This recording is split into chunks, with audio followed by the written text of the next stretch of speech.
E rickshaw पर सरकार ने सुर बदल लिए हैं। ई रिक्शा को मोटर व्हीकल कानून के तहत लाया जाएगा। सरकार ने दिल्ली हाई कोर्ट में हलफनामा दिया है, जिसके मुताबिक ई रिक्शा चलाने के लिए रजिस्ट्रेशन की जरूरत होगी। ई रिक्शा चलाने वाले के पास ड्राइविंग लाइसेंस होना चाहिए और इनकी रफ्तार 50 किलोमीटर प्रति घंटा से ज्यादा नहीं होगी। यही नहीं, ई रिक्शा चलाने वालों को इंश्योरेंस भी कराना पड़ेगा। ई रिक्शा पर 4 से ज्यादा लोग सफर नहीं कर सकेंगे।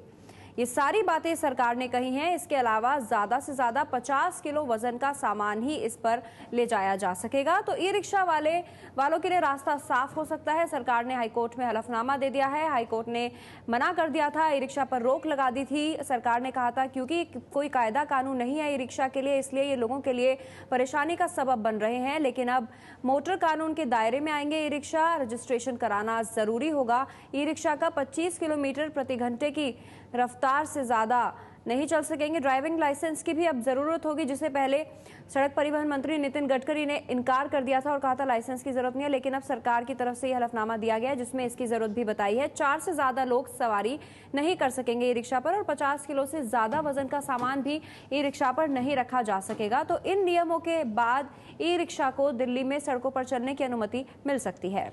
और ज़्यादातर पर जो बातें कही गई हैं वो बिल्कुल उलट हैं। जो पहले सरकार ने कहा था उससे बिल्कुल उलट हैं ये बातें। आपको याद दिला दें कि परिवहन मंत्री नितिन गडकरी ने एनडीए सरकार बनने के बाद रिक्शा के लिए राहत देते हुए क्या कुछ कहा था। ये कहा था कि अगर हमने नियम बनाया तो फिर उनके हक में होगा और किसी तरह का कोई रजिस्ट्रेशन की जरूरत नहीं है। क्या कुछ कहा था गडकरी ने, वो सुनिए। आपको किसी रजिस्ट्रेशन के लिए किसी राज्य सरकार के या केंद्र सरकार के दफ्तर में जाने की जरूरत नहीं है। आपके रिक्शा का रजिस्ट्रेशन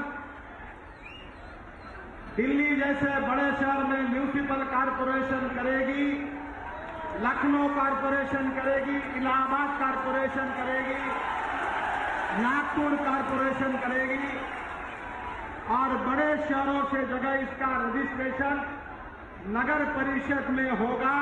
आपको किसी पुलिस और सरकारी दफ्तर में जाने की जरूरत नहीं है।